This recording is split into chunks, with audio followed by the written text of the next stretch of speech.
بسم الله الرحمن الرحيم. ألف لام ميم. ذلك الكتاب لا ريب فيه هدى للمتقين الذين يؤمنون بالغيب ويقيمون الصلاة ومما رزقناهم ينفقون والذين يؤمنون بما أنزل إليك وما أنزل من قبلك وبالآخرة هم يوقنون أولئك على هدى من ربهم وأولئك هم المفلحون. إن الذين كفروا سواء عليهم أأنذرتهم أم لم تنذرهم لا يؤمنون.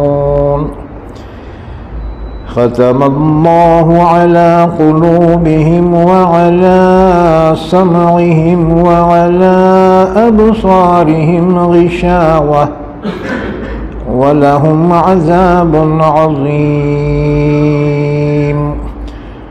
ومن الناس من يقول آمنا بالله وباليوم الآخر وما هم بمؤمنين يخادعون الله والذين آمنوا وما يخدعون إلا أنفسهم وما يشعرون. في قلوبهم مرض فزادهم الله مرضا ولهم عذاب أليم بما كانوا يكذبون. وإذا قيل لهم لا تفسدوا في الأرض قالوا إنما نحن مصلحون ألا إنهم هم المفسدون ولكن لا يشعرون.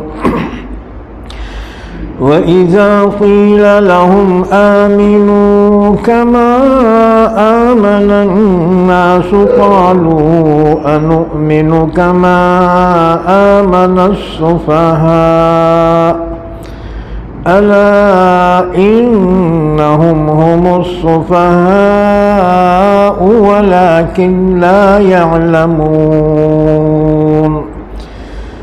وإذا لقوا الذين آمنوا قالوا آمنا وإذا خلوا إلى شياطينهم قالوا إنا معكم إنما نحن مستهزئون.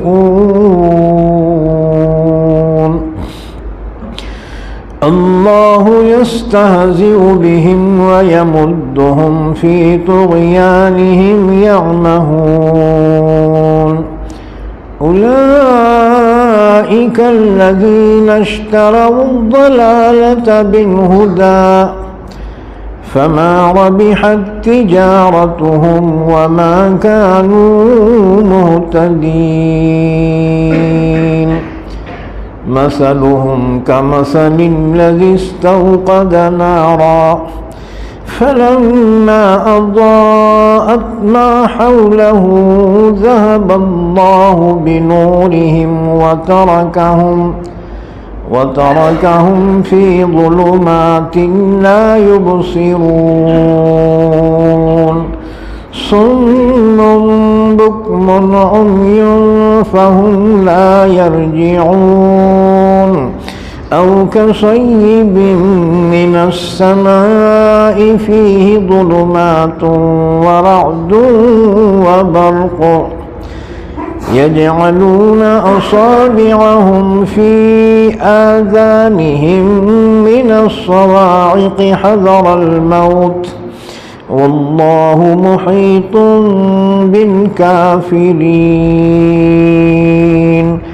يكاد البرق يخطف أبصارهم كلما أضاء لهم مشوا فيه وإذا أظلم عليهم قاموا ولو شاء الله لذهب بسمعهم وأبصارهم إن الله على كل شيء قدير۔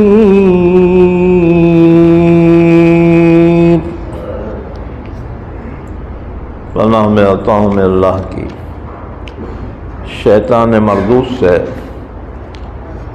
شروع کرتا ہوں میں اللہ کے نام سے جو بڑا مہربان نہایت رحم کرنے والا ہے۔ تھوڑا آواز تھوڑا بڑا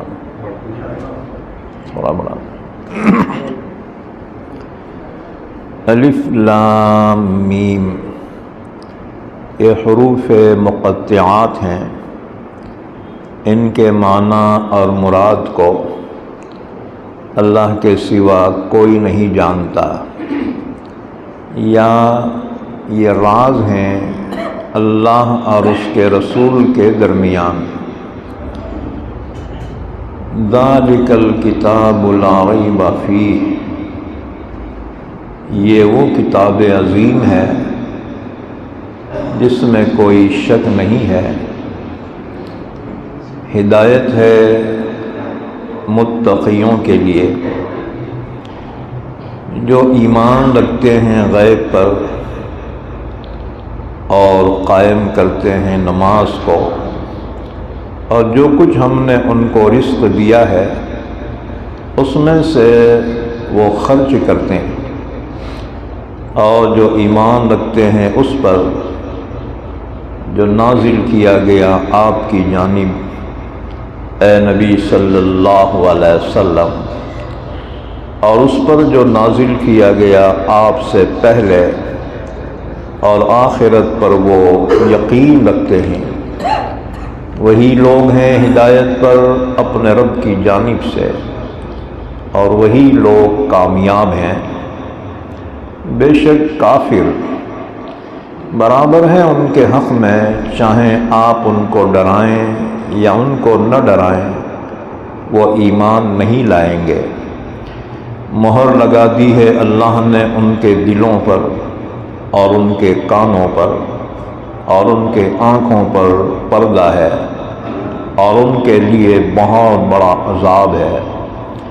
اور بعض لوگ وہ ہیں جو کہتے ہیں کہ ہم ایمان لائے ہیں اللہ پر اور آخرت کے دن پر، حالانکہ وہ ایمان والے نہیں ہیں، دھوکہ دے رہے ہیں اللہ کو اور ایمان والوں کو، اور نہیں دھوکہ دے رہے ہیں وہ مگر اپنے آپ کو، اور وہ شعور نہیں رکھتے، ان کے دلوں میں بیماری ہے، تو اللہ نے بھی ان کی بیماری کو بڑھا دیا، اور ان کے لیے دردناک عذاب ہے، اس وجہ سے کہ وہ جھوٹ کہا کرتے ہیں۔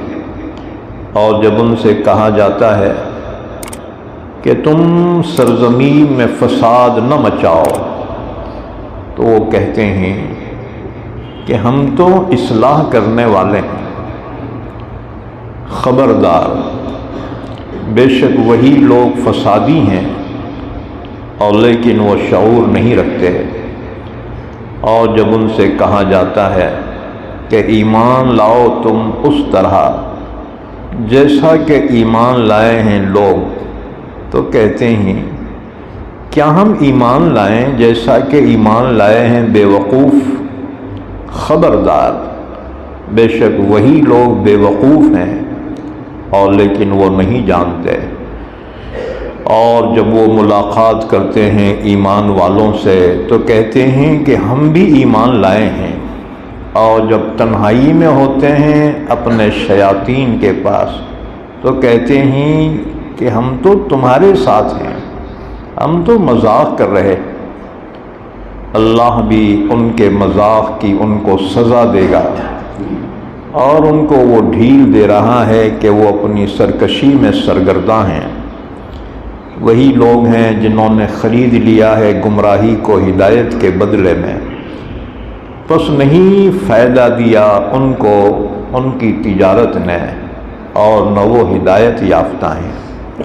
ان کی مثال اس شخص کی مثال کی طرح ہے جس نے آگ جلائی، پھر جب روشن کر دیا آگ نے اپنے اطراف کو، تو لے گیا اللہ ان کے نور کو اور چھوڑ دیا ان کو اندھیریوں میں کہ وہ دیکھتے نہیں ہیں، بہرے ہیں، گونگے ہیں، اندھے ہیں، بس وہ نہیں لوٹیں گے۔ یا ان کی مثال اس شخص کی طرح ہے جو بارش میں ہو، اور وہ بارش بھی جو آسمان سے نازل ہو رہی ہو، جس میں اندھیریاں ہیں اور کڑک ہے اور بجلی ہے۔ ٹھونس لیتے ہیں وہ اپنی انگلیوں کو اپنے کانوں میں، بجلیوں کی خوف کی وجہ سے، موت کے ڈر سے، اور اللہ احاطہ کرنے والا ہے کافروں کا۔ قریب ہے کہ بجلی اچک لے ان کی نگاہوں کو، جب جب بھی روشنی ہوتی ہے ان کے لیے تو وہ چلنے لگتے ہیں اس میں، اور جب ان پر اندھیری چھا جاتی ہے تو ٹھہر جاتے ہیں، اور اگر اللہ چاہے تو لے جائے ان کے کانوں اور ان کی آنکھوں کو، بے شک اللہ ہر چیز پر قادر ہے۔ یہ سورہ بقرہ ہے۔ سورہ بقرہ مدینہ میں نازل ہوئی، اس میں 40 رکوع ہیں اور 286 آیتیں ہیں۔ سورہ بقرہ قرآن کریم کی سب سے طویل سورت ہے، سب سے لمبی سورت ہے، سب سے بڑی سورت ہے۔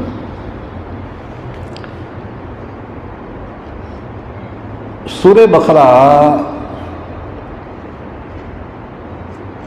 اگرچہ کہ ہجرت کے بعد نازل ہونا شروع ہوئی، لیکن پوری سورت ایک دم نازل نہیں ہوئی، مختلف موقع پر مختلف آیتیں، احکامات نازل ہوتے رہے، یہاں تک کہ قرآن کی سب سے آخری آیت جو نازل ہوئی وہ اسی سورہ بقرہ میں ہے۔ وَاتَّقُوا يَوْمًا تُرْجَعُونَ فِيهِ إِلَى اللَّهِ، یہ آیت قرآن کی سب سے آخری آیت ہے۔ اس کے 7 دن کے بعد اللہ کے نبی دنیا سے پردہ فرما گئے، دنیا سے تشریف لے گئے، تو معلوم ہوا کہ سورہ بقرہ ایک دم پوری نازل نہیں ہوئی، آغاز تو ہوا ہجرت کے بعد، لیکن سورہ بقرہ کی تکمیل ہوئی تقریباً 10 سال کے بعد، جبکہ حضور صلی اللہ علیہ وسلم کا آخری وقت ہے، تو 7 دن پہلے سورہ بقرہ کی آیت وَاتَّقُوا يَوْمًا تُرْجَعُونَ فِيهِ إِلَى اللَّهِ یہ آیت نازل ہوئی اور قرآن کریم کی تکمیل ہو گئی۔ بعضوں کا خیال یہ ہے قرآن کی آخری آیت وہ آیت ہے جو حجۃ الوداع کے موقع پر عرفات کے میدان میں جبل رحمت پر جمعہ کے دن عصر کے بعد اللہ کے نبی خطبہ ارشاد فرما رہے ہیں، تو اس موقع پر نازل ہوئی، اور وہ آیت الیوم اکملت لکم دینکم واتممت علیکم نعمتی ورضیت لکم الاسلام دینا۔ لیکن یاد رکھو حجۃ الوداع کے بعد بھی تقریباً 2 مہینے کے بعد اللہ کے رسول دنیا سے پردہ فرما گئے، تو اس کے بعد بھی آیتیں نازل ہوئیں۔ تو اس اعتبار سے کہ وہ آیت شریفہ میں دین اسلام کی تکمیل کا اعلان ہوا ہے، لیکن وہ آیت آخری نہیں ہے۔ نیز اس سے یہ بات معلوم ہوئی کہ قرآن کریم کی دو ترکیبیں ہیں، ایک نزول کی ترتیب ہے اور ایک لوح محفوظ کی ترتیب ہے۔ نزول کی ترتیب میں سب سے پہلے سورہ علق کی 5 آیتیں ہیں، اقرا بسم ربک الذی خلق، یہ 5 آیتیں سب سے پہلے نازل ہوئی، اور سب سے آخری آیت واتقوا یوما ترجعون فیہ الی اللہ، ظاہر بات ہے سورہ علق 30ویں پارے میں ہے، اور واتقوا یوما ترجعون فیہ الی اللہ وہ 3 پارے میں ہے سورہ بقرہ میں۔ تو معلوم ہوا یہ ترتیب نزول کی ترتیب ہے، جیسے حالات پیش آتے رہے اس سلسلے میں رہبری کے طور پر آیتیں نازل ہوتی رہی۔ لیکن دوسری ترتیب ہے لوح محفوظ کی۔ لوح محفوظ میں جو قرآن لکھا ہوا ہے، اللہ سے سن کر جبرائیل نے لوح محفوظ میں لکھا، اس کی ابتدا سورہ فاتحہ سے ہوتی ہے اور اس کی انتہا سورہ ناس پہ ہوتی ہے۔ ہمارے ہاتھوں میں جو قرآن ہے نا، یہ قرآن کی ترتیب لوح محفوظ کی ہے۔ اسی لیے حضرت جبرائیل جو بھی آیتیں لے کر آتے تو حضور کو ساتھ ساتھ یہ بھی بتا دیتے کہ ان آیتوں کو فلاں سورے میں فلاں آیتوں کے بعد لکھوائیے۔ تو جو پڑھے لکھے صحابہ حضور کی خدمت میں اس وقت حاضر ہوتے، اللہ کے رسول ان کو سناتے تھے اور یہ بھی تاکید فرماتے کہ یہ آیتیں فلاں سورے میں اور فلاں آیت کے بعد لکھو۔ تو ایسے پڑھے لکھے صحابہ کی تعداد تقریباً 40 ہے، ان کو کاتبین وحی کہا جاتا ہے۔ اچھا، تو یہ سورہ بقرہ ہے۔ سورہ بقرہ کی بہت سی فضیلت احادیث مبارکہ میں بیان کی گئی ہے۔ چنانچہ حدیث نمبر 1 مسلم شریف کی حدیث ہے، حضرت ابو امامہ باہیلی رضی اللہ تعالیٰ عنہ فرماتے ہیں، رسول اللہ صلی اللہ علیہ وسلم نے ارشاد فرمایا کہ سورہ بقرہ کو پڑھا کرو، کیونکہ اس کا پڑھنا برکت ہے اور اس کا چھوڑنا حسرت اور بدنصیبی ہے، اور اہل باطل اس پر قابو نہیں پا سکتے۔ اس حدیث کی تشریح میں حضرت امیر معاویہ رضی اللہ تعالیٰ عنہ نے فرمایا، اہل باطل سے مراد ہیں جادوگر۔ گویا حدیث کا مقصد یہ ہے کہ سورہ بقرہ جہاں پڑھی جاتی ہے وہاں جادو کا اثر نہیں ہوتا، اور ہمارے زمانے میں تقریباً 90% لوگ جادو اور سحر میں مبتلا ہیں۔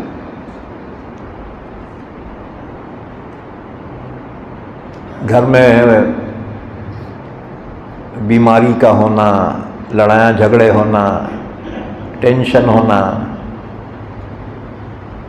تو ہم سمجھتے ہیں کہ یہ گھر والوں میں سے کسی کی شرارت ہو سکتی ہے، نہ، بلکہ یہ سحر اور جادو کے اثرات ہیں۔ دیکھو، جادو کی علامت، کس پہ جادو ہوا ہے اس کی علامت سب سے بڑی علامت یہ ہے کہ اس کو بھوک نہیں لگتی. ہاں جی. اور دوسری علامت اسے بیوی کی خواہش نہیں رہتی. عورت کو شوہر کی خواہش نہیں رہتی. حالانکہ دونوں جوان ہیں. ہاں جی.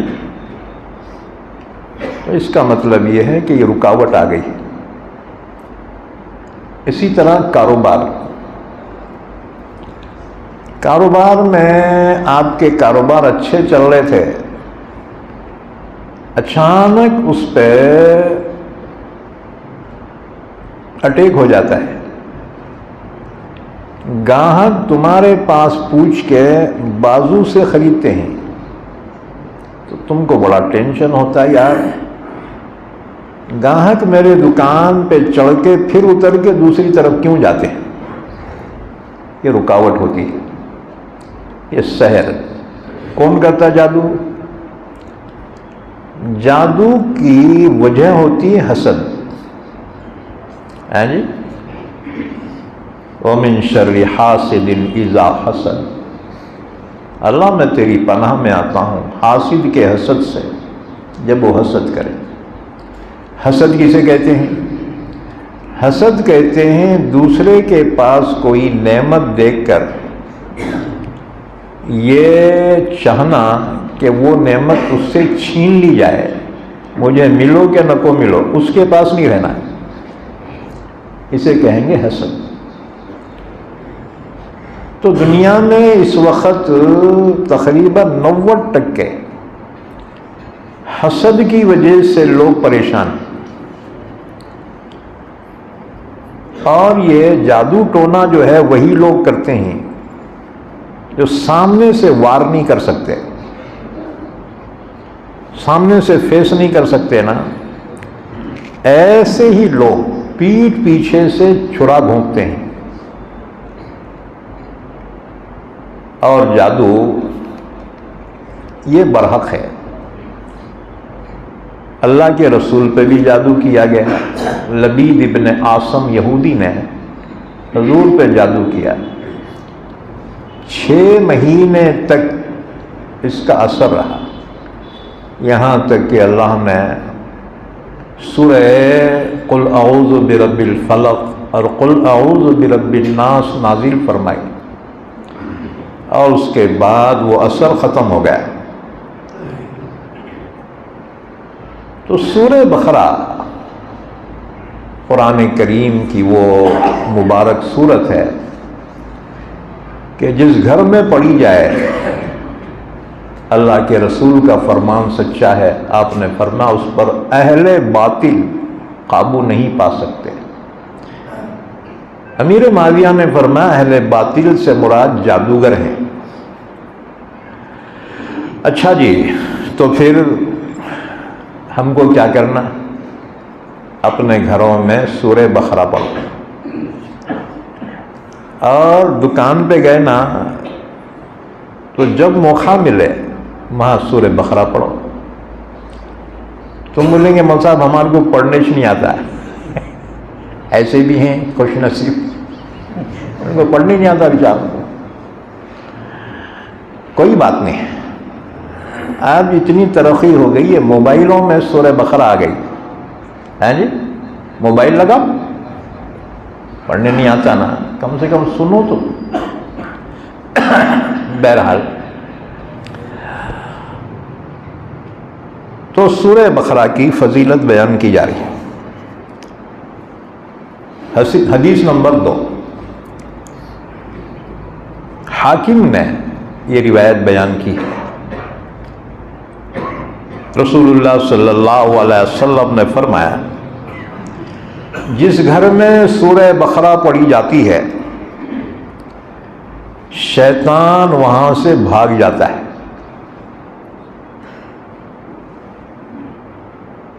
شیطان جنات یہ اس گھر سے بھاگ جاتے ہیں.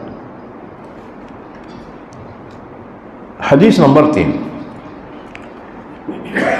رسول اللہ صلی اللہ علیہ وسلم نے فرمائی، حدیث مسند احمد کی ہے۔ مسند احمد بولے تو کیا؟ امام بخاری کے استاذ ہیں امام احمد ابن حنبل، ان کی حدیث کا مجموعہ ہے۔ جیسے بخاری شریف ہے نا، ایسے مسند احمد سینئر ہے بخاری سے، لیکن اللہ نے بخاری کو مقبولیت عطا فرمائی۔ اب ہر ایک دلیل میں بخاری شریف کی دلیل مانگتا ہے۔ بخاری شریف میں ہے کیا؟ بخاری ہونا کوئی منت نہیں ہے، حدیث ہونا، صحیح ہونا، بس یہ کافی ہے۔ بات سمجھ میں؟ کسی بھی کتاب میں ہو، حدیث کی کسی بھی معتبر کتاب کی حدیث ہے، حدیث صحیح ہے، کافی ہے۔ بخاری ہونا کوئی منت نہیں ہے۔ یہ بات سمجھ میں؟ کیونکہ بخاری بہت بعد میں پیدا ہوئے، رسول اللہ صلی اللہ علیہ وسلم کے بہت بعد میں پیدا ہوئے بخاری۔ اچھا، اسی طرح سے ہم امام ابو حنیفہ کو فالو کرتے ہیں، ان کا فقہ۔ تو لوگ ہم سے پوچھتے ہیں کہ تم بخاری کی دلیل پیش کرو۔ ہاں، ہم کیوں پیش کریں گے؟ کیونکہ امام ابو حنیفہ کے شاگرد ہیں امام ابو یوسف اور امام محمد، ان کے شاگرد ہیں امام شافعی، ان کے شاگرد ہیں امام احمد ابن حنبل، اور امام احمد ابن حنبل کے شاگرد امام بخاری۔ اب بتاؤ، جو بچہ پیدا ہی نہیں ہوا اس کی کتاب کی دلیل ہے، پردادا کہیں کو دیں گے جی؟ ہمارا فقہ پہلے سے تیار ہو گیا۔ تابعین کا زمانہ ہے، جنہوں نے صحابہ سے احادیث سنی، ان تابعین سے امام ابو حنیفہ نے سنی، اور مستقل 40 محدثین اور فقہاء کی مجلس تھی، جس میں ایک مسئلہ بیان کیا جاتا، اس پہ بحث ہوتی، محدثین حدیث پیش کرتے، اس کے بعد فائنل ہونے کے بعد وہ مسئلہ لکھ دیا جاتا۔ 6 لاکھ مسائل اس مجلس میں قرآن و حدیث کی دلیل کے ساتھ طے ہو گئے، جس پر ہم عمل کر رہے ہیں۔ ہمارا عمل امام ابو حنیفہ رحمۃ اللہ علیہ کے فقہ پہ۔ اور رہ گئی یہ بات حدیث ضعیف ہے، یہ فلاں ہے، یہ ضعیف وہ بعد میں ہو گئی۔ وہ جتنے واسطے بڑھتے گئے تو حدیث میں جو ہے راویوں کے ضعف کی وجہ سے حدیث میں ضعف پیدا ہوتا گیا۔ ہاں جی، لہذا ہم سے کوئی بخاری مسلم کی دلیل مانگے تو ہمیں دلیل دینے کی ضرورت نہیں ہے، کیونکہ جو کتابیں لکھنے والے ہی پیدا نہیں ہوئے تھے تو ان کی کتابوں کے حوالے ہم کیوں دینا؟ اور جی سمجھ میں آ رہا؟ ہم بھیجوگے والے مومن آباد والے، ہاں جی، تو ہم تو جو ہے بہت ڈر جاتے ہیں۔ کسی نے کہا ارے حدیث میں ہے کیا؟ آدمی میں وہیں ہتھیار ڈال دیتا ہے۔ ہاں جی، بہرحال تو حدیث صحیح ہونا یہ کافی ہے، بخاری میں ہونا کوئی منت نہیں ہے۔ اچھا جی، تو دوسری حدیث حاکم کی تھی، اور تیسری حدیث مسند احمد میں ہے۔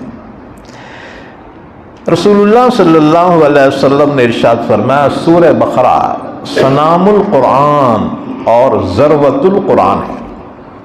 سنام اور ذروہ کہتے ہیں ہر چیز کے اعلیٰ اور افضل حصے کو۔ قرآن کریم کی سورتوں میں سورہ بقرہ کا مقام بہت بلند ہے، اس کی ہر ایک آیت کے ساتھ 80 فرشتے نازل ہوئے ہیں اس کو لے کر۔ اور ایک حدیث ترمذی شریف کی حدیث ہے، حضرت ابو ہریرہ رضی اللہ تعالیٰ عنہ فرماتے ہیں کہ اس سورت میں ایک آیت ایسی ہے جو قرآن کی تمام آیتوں سے افضل ہے، اور وہ ہے آیت الکرسی۔ اسی صورت میں ہے سورہ بقرہ. اور ایک روایت حضرت عبداللہ بن مسعود رضی اللہ تعالیٰ عنہ فرماتے ہیں سورہ بقرہ کی 10 آیتیں ایسی ہیں کوئی شخص ان کو رات میں پڑھے تو اس رات کو جن شیطان گھر میں داخل نہیں ہوگا اور اس کو اور اس کے اہل و عیال کو اس رات میں کوئی آفت، بیماری، رنج و غم، ناگوار چیز پیش نہیں آئے گی. اور اگر یہ آیتیں کسی مجنون پر پڑھی جائیں تو اس کو افاقہ ہو جائے گا. وہ 10 آیتیں کیا ہیں؟ تم بولے نا اتنی لمبی سورت ہمارے کو نہیں پڑھنے آتا. چلو نہیں تو نہیں، ہر چیز میں شارٹ کٹ رہتا. دیکھو ہاں جی، نمازوں میں بھی شارٹ کٹ کر دیے مسلمان. فرض پڑھ لیتے بہت اہتمام سے، بھاگم دوڑی کرتے ہوئے. سنت، اب سنت ہی ہے نا، لوگ نکل جاتے. اور رہ گئی نفل. نفل پڑھنے والوں کا پرسنٹیج تو بہت ہی کم ہے. یہ حالت ہماری مقام پہ ہے. سفر میں رہنا، سفر میں ہماری نمازوں کا حال، فرض ہاف، سنت معاف، نفل صاف.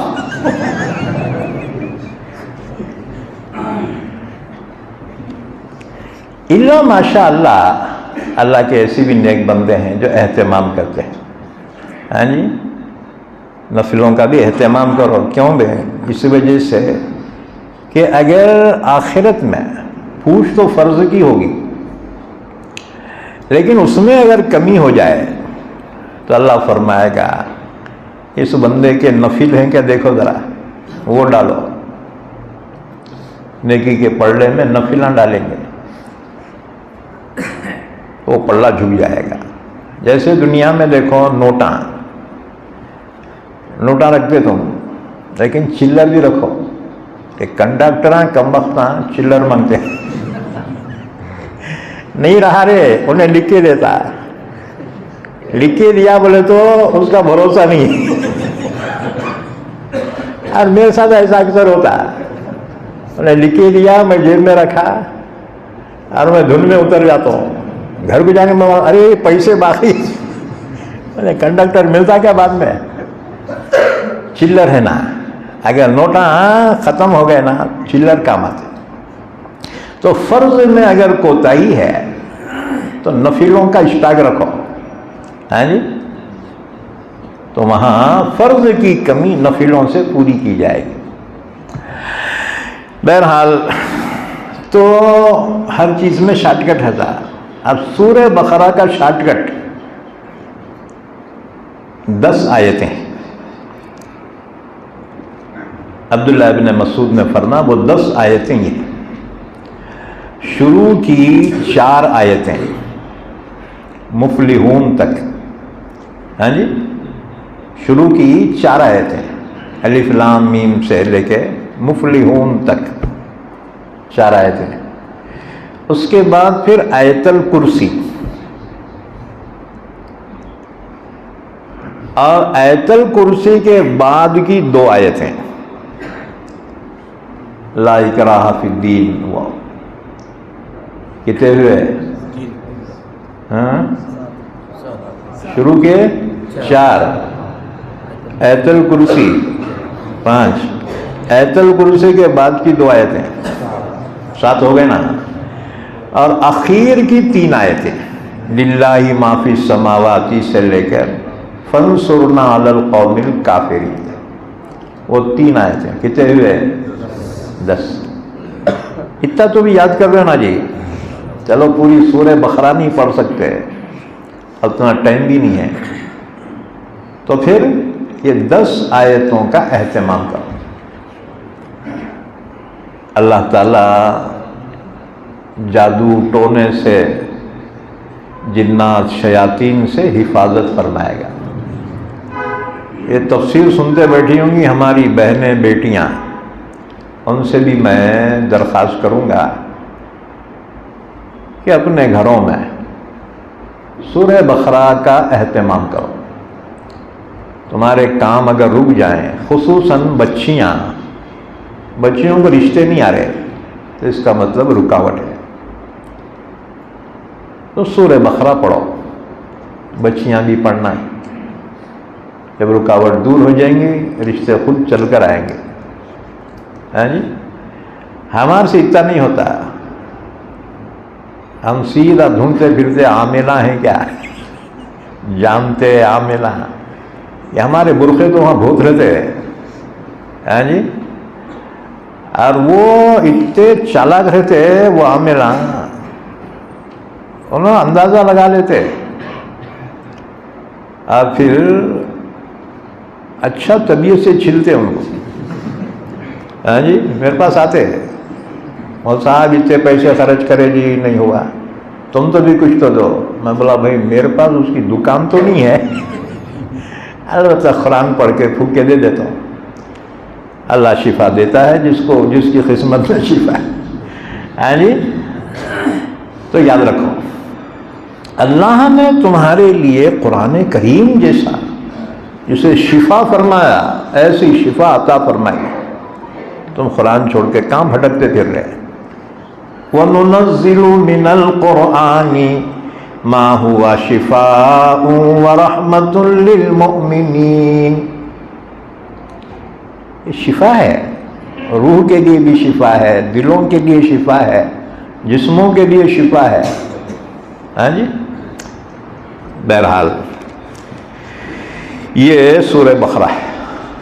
سورہ بقرہ کی فضیلت میں ایک آخری حدیث ترمذی اور نسائی کی حدیث ہے۔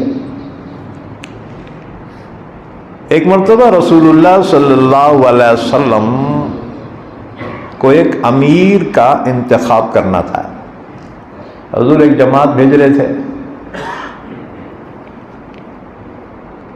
تو امیر کس کو منتخب کرنا؟ حضور نے سب سے قرآن سنا، ایک نوجوان کو سورہ بقرہ یاد تھی، اللہ کے رسول نے اسی کو امیر بنایا۔ اب ہم امیر کس کو بناتے ہیں؟ پیسے والے کو،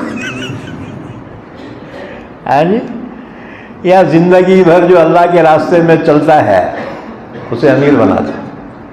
ٹھیک ہے بناؤ، ہم نہیں بولتے نہ تو بنا، لیکن اللہ کے رسول کا جو طریقہ انتخاب ہے، آپ نے اس شخص کو امیر بنایا جسے سورہ بقرہ یاد تھی، حالانکہ وہ نوجوان تھا۔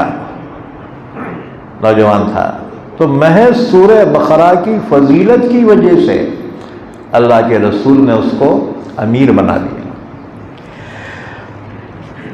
سورہ بقرہ قرآن کریم کی بہت عظیم سورت ہے۔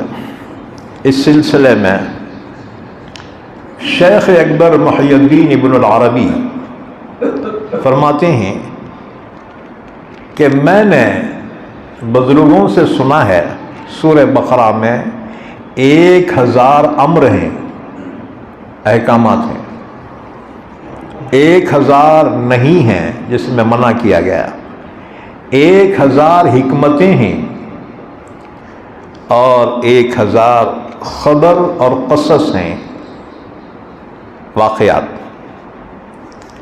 یہی وجہ ہے کہ سورہ بقرہ حضرت عمر رضی اللہ تعالیٰ عنہ نے پڑھی تو 12 سال لگے۔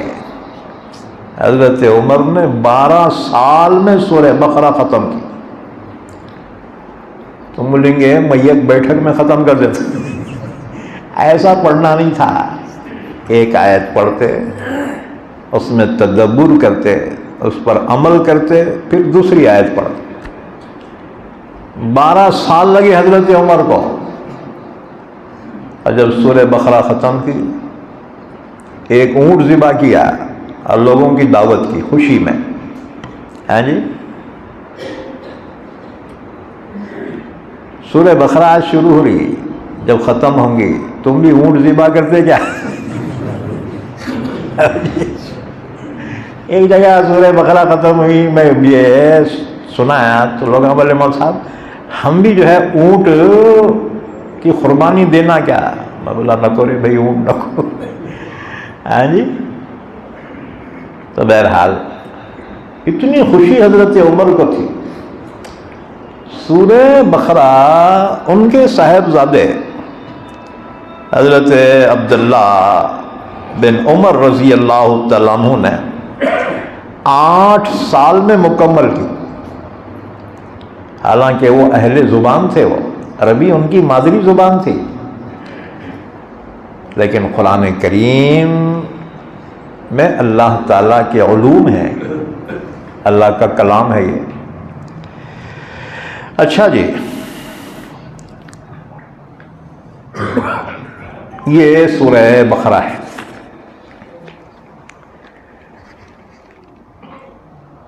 جیسے ہم نے بیان کیا کہ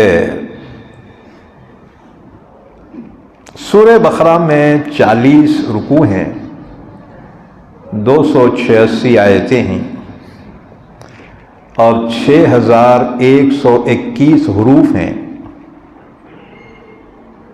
کلمات ہیں، اور 3,55,000 اس میں حروف ہیں. تو 6121 کلمات ہیں اور 3,55,000 اس میں حروف ہیں. یہ تو خلاصہ ہے. رہ گئی یہ بات کہ اس کا نام سورہ بقرہ کیوں رکھا گیا؟ تو یاد رکھو، بقرہ کے معنی گائے کے آتے ہیں. بقرہ کے معنی گائے کے. چونکہ اس میں 8ویں رکوع میں ایک واقعہ اللہ نے بیان فرمایا. بنی اسرائیل میں ایک مرڈر ہوا اور اس جو ہے قاتل نے ناش کو دوسرے گاؤں کے دروازے کے سامنے راتوں رات رکھ کے واپس آیا. شور مچایا کہ میرے چچا کو کسی نے قتل کر دیا ہے، میرے چچا نہیں دکھ رہے. اب پورے بستی والے ہمدردی میں ڈھونڈنے کو نکلے، پری پلاننگ. وہاں پہنچے تو ناش ملی. تو اس گاؤں والوں پہ الزام لگایا کہ گاؤں والے مارے میرے چچا کو. گاؤں والے بولے ہم کہیں کو مارنا. اب دونوں کے یہ لڑائی ہو گئے. فیصلہ یہ ہوا حضرت موسیٰ علیہ السلام کے پاس جائیں گے. اللہ کے نبی ہیں، اللہ سے کلام کرتے ہیں. چنانچہ حضرت موسیٰ کے پاس آئے اور کہا کہ آپ اللہ سے دعا کیجئے، اللہ قاتل کا پتہ بتا دے. حضرت موسیٰ نے اللہ سے دعا کی تو اللہ نے فرمایا ان سے کہو ایک گائے ذبح کرے اور گائے کا کوئی حصہ اس میت کو لگا دے تو وہ زندہ ہو کے اپنے قاتل کا نام خود بتا دے گی. واقعہ تفصیلی ہے، انشاءاللہ 8ویں رکوع میں جب آئے گا وہاں ہم تفصیلات بیان کریں گے. تو چونکہ بقرہ کا ذکر ہے، گائے کا، اس کے ذبح کرنے کا، اس لیے سورت کا نام سورہ بقرہ رکھا گیا. ہر سورت کا جو نام رکھا گیا نا، اس سورت میں کسی خاص مضمون کی طرف اشارہ کرنے کے لیے اس کا نام رکھا گیا. بسم اللہ الرحمن الرحیم. الف لام میم. الف لام میم الگ الگ حروف ہیں یہ. ہے جی. قرآن میں 2 قسم کے حروف ہیں، ایک مرکبات، ایک مقطعات. مرکبات بولے تو جن سے جملے بنتے ہیں، مضامین بنتے ہیں. اور بعض حروف وہ ہیں جو الگ الگ ہیں، الف لام میم، یہ عربی زبان میں 29 حروف ہیں، حروف تہجی بولتے ہیں 29. تو ان میں سے آدھے 29 کے آدھے کتنے ہوتے ہیں؟ 14.5. ساڑھے کو مارو گولی، 14 اور 15 ہے جی. تو اللہ تعالیٰ نے حروف تہجی 29 ہیں، ان میں سے 14 حروف قرآن میں بیان کیے اور 15 حروف چھوڑ دیے ان لوگوں کے لیے جو یہ کہتے ہیں کہ یہ قرآن اللہ کا کلام نہیں ہوتا، یہ محمد صلی اللہ علیہ وسلم خود بنا کے لاتے. اللہ نے ان کے ذریعے ان کو چیلنج دیا کہ اگر تم اسے قرآن کو کلام اللہ نہیں مانتے بلکہ محمد صلی اللہ علیہ وسلم کا کلام مانتے ہو تو پھر وہ بھی عرب ہیں، تم بھی عرب ہو، تم بنا کے لاؤ ایسا کلام، ایسا قرآن. 14 حروف ہم استعمال کیے ہیں، 15 تمہارے لیے چھوڑ رہے ہیں، تم بنا کے لاؤ. نہیں لا سکے کیونکہ یہ اللہ کا کلام ہے. اللہ کی ذات جیسے بے مثال ہے، اس کا کلام بھی بے مثال ہے. لڑائیاں کر لیے بہت، جنگ بدر، جنگ احد، جنگ خندق، لیکن اس غیور قوم سے اتنا نہیں ہو سکا اس چیلنج کو قبول کر کے ایسا کوئی کلام بنا کے لاتے. قرآن نے چیلنج کم کیا، ٹھیک ہے پوری کتاب جیسی نہیں لا سکتے، 10 سورے لاؤ. فَأْتُوا بِعَشْرِ سُوَرٍ مِثْلِهِ مُفْتَرَيَاتٍ، نہیں لا سکے کہ اچھا جان دے 10 نہیں تو نہیں، کم سے کم ایک چھوٹی سی سورت قرآن کی، اِنَّا أَعْطَيْنَاكَ الْكَوْثَرَ فَصَلِّ لِرَبِّكَ وَانْحَرْ إِنَّ شَانِئَكَ هُوَ الْأَبْتَرُ. 3 جملے ہیں، 3 سطر ہیں، بس اتنی بنا کے لاؤ. لیکن الفاظ بھی اعلیٰ درجے کے ہونا، معنی بھی اعلیٰ درجے کے ہونا. نہیں لا سکے. یہ قرآن کا چیلنج اس زمانے میں بھی تھا، آج بھی ہے اور قیامت تک کے لیے. ہاں جی، یہ قرآن معجزہ ہے رسول اللہ صلی اللہ علیہ وسلم کا. معجزہ بولے تو عاجز کرنے والا، عاجز کرنے والی چیز کو معجزہ کہتے ہیں.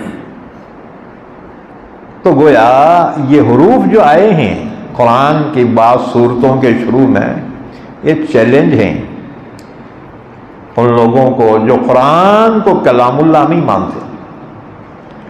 حضرت ابو بکر صدیق فرماتے ہیں کہ یہ جو الگ الگ حروف آئے ہیں یہ اللہ اور اس کے رسول کے درمیان راز ہیں، یہ اسرار و رموز ہیں.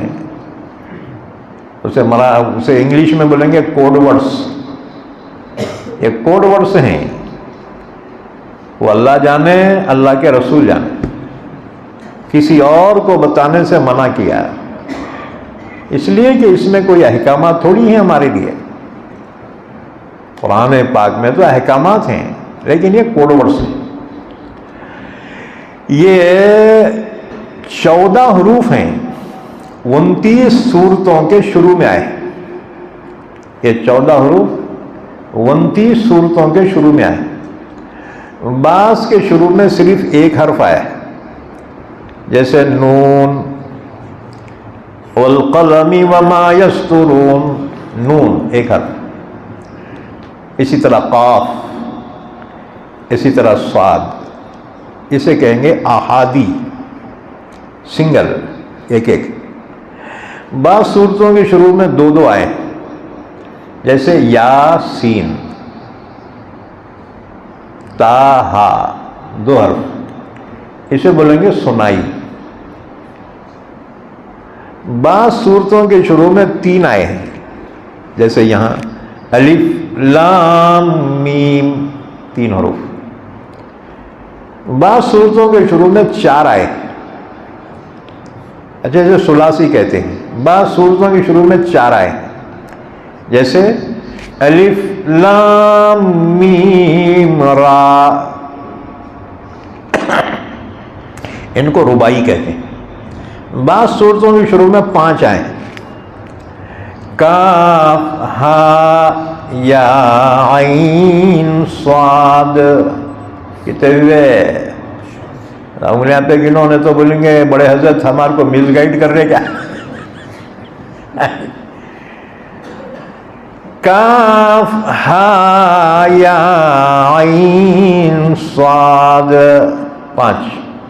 اسی طرح سے حامیم عین سین قاف، ان کو خماسی کہتے ہیں۔ تو یہ لانے کی وجہ، ایک وجہ چیلنج ہے، جو اسے کلام اللہ نہیں مانتے ان کے لیے چیلنج ہے۔ اور دوسرا، ابو بکر صدیق فرماتے ہیں یہ راز ہیں اللہ اس کے رسول کے درمیان، اللہ جانے، اللہ کے رسول جانے۔ ذالک الکتاب لا ریب فیہ، قرآن کا تعارف، قرآن ہے کیا؟ اللہ نے فرمایا ذالک الکتاب، یہ وہ کتاب عظیم ہے جس میں کوئی شک نہیں۔ کون سے سبجیکٹ میں ہے یہ قرآن؟ بھئی ہر کتاب کے شروع میں سبجیکٹ رہتا نا جی، اوپر لکھتے یہ اتہاس ہے، یہ بھوگول ہے، اب جی جی تو ہر کتاب اٹھاتے نا اس پہ اس کا وشے رہتا، دیکھو وشے، سبجیکٹ۔ اب سوال یہ قرآن کا سبجیکٹ کیا ہے، کون سے سبجیکٹ میں ہے؟ کیونکہ قرآن میں اتہاس بھی ہے، بھگول بھی ہے، قرآن میں سیاست بھی ہے، حکومت بھی ہے، عدالت بھی ہے، عبادت بھی ہے، اخلاق بھی ہیں، معاملات بھی ہیں، دنیا کے سارے جتنے علوم ہیں نا پورے قرآن میں ہیں جی۔ قرآن سمندر ہے، تمام علوم اس میں، نکاح کا طریقہ ہے، گھریلو زندگی کا طریقہ ہے، اور جی عورت بہت جلا کھا رہی تو اسے چھوڑنا کیسا، ہاں جی، یا شریف ہے تو اس کے ساتھ برتاؤ کیسا کرنا، پورے باتیں ہیں، ہاں جی۔ بچہ پیدا ہوا، پالنا کون، دودھ پلانا کس کی ذمہ داری ہے، یہ پورا ایک ایک جو ہے انسان کی زندگی کا ہر پہلو میں رہبری قرآن کرتا ہے۔ تو اب سوال یہ ہے قرآن کا موضوع کیا ہے، قرآن کا سبجیکٹ کیا ہے؟ تو اللہ نے فرمایا ھدی للمتقین، یہ قرآن کا سبجیکٹ، ہاں جی، ھدی للمتقین، یہ ہدایت ہے اللہ سے ڈرنے والوں کے لیے، یہ مارگ درشک ہے، یہ ہاں جی، سیدھی چال جو چلنا چاہے نا اس کے لیے قرآن مارگ درشک ہے، گائیڈ بک ہے یہ۔ کسی بھی شہر میں جاتے نا تم تو ایک گائیڈ کی ضرورت پڑتی ہے۔ اب تم گئے لال قلعہ دیکھنے کے واسطے، تاج محل، اگر گائیڈ رہا نا ایک ایک چیز کی معلومات دیتا ہے تو بولے گائیڈ کی کیا ضرورت ہے ہمارے کو، پھر بھٹکتے پھرتے دیوانے کتے کے جیسے۔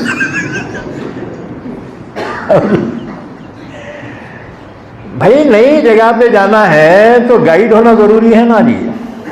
ہم اماں کے پیٹ سے دنیا میں آئے، دنیا نہیں ہے ہماری، تو زندگی کیسا گزارنا، 60 سال 70 سال۔ اللہ نے کرم فرما کر یہ گائیڈ بک تم کو دی، اس سے رہبری حاصل کرو۔ اب تم بولیں گے یہ ہمارے کو سمجھ میں نہیں آتا، اللہ نے اپنے رسول کو بھیجا، ذرا ان کو سمجھاؤ، یہ بات سمجھ میں ہے؟ ہاں، گائیڈ بک بھی دی اور گائیڈ بھی بھیجا، سبحان اللہ۔ بات سمجھ میں آ رہی نہیں آ رہی؟ کہ قرآن خالی پڑھنے کا، ثواب بخشنے کا نہیں ہے،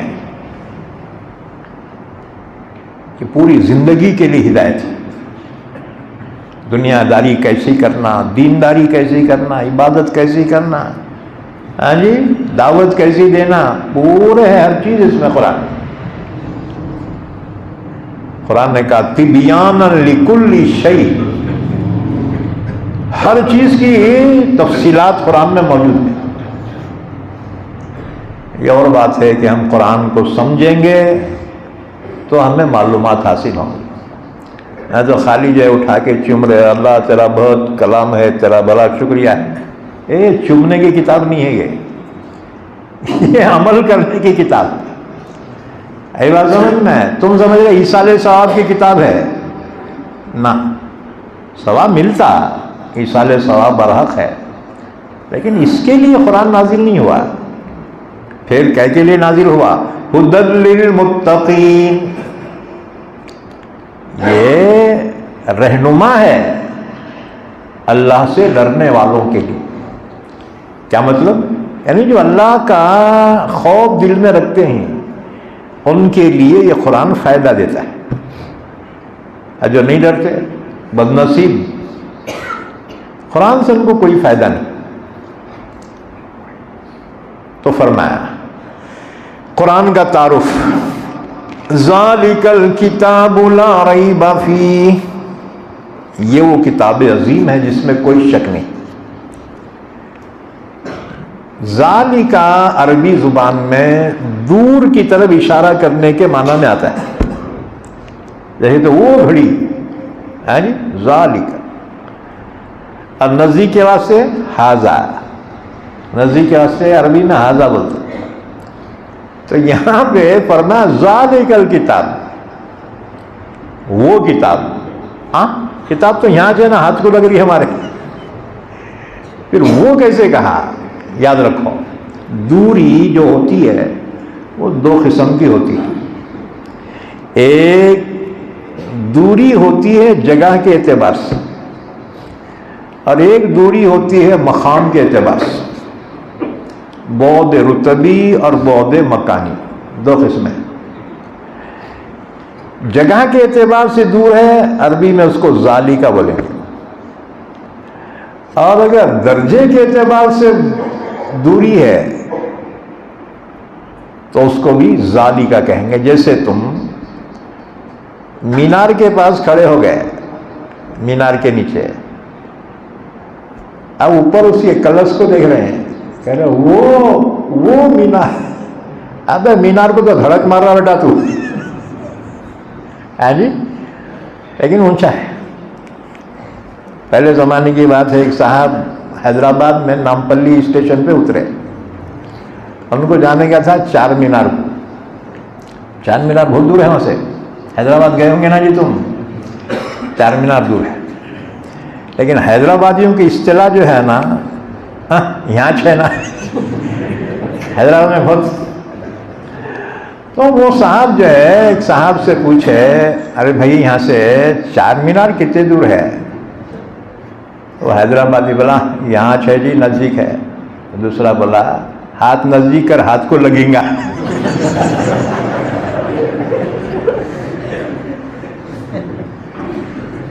اچھا حیدرآباد میں کتنے بھی سال کا واقعہ ہوتا ہے، پرسوں جی حیدرآباد کا پرسوں بولے تو 20-25 سال کی بے فکری ہے۔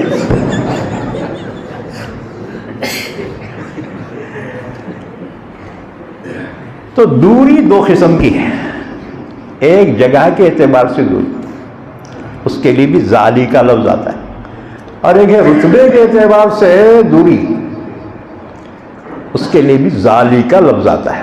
تو یہاں پر دوری سے مراد جگہ کی دوری کے اعتبار سے نہیں ہے، بلکہ رتبے اور مقام کے اعتبار سے۔ اب اس کا ترجمہ کیا کریں گے؟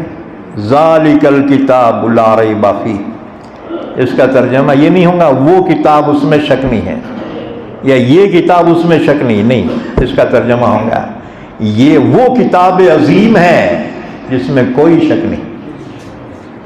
ایسے اردو میں بولتے ہیں نا، آ محترم، آ جناب، آ بولے تو کیا، فارسی میں آ بولیں گے وہ ہے جی، حالانکہ جناب وہاں کھڑے والے ہیں، اور سے بولے آ جناب، اصل میں یہ احترام کے واسطے۔ یہ بات سمجھ گے؟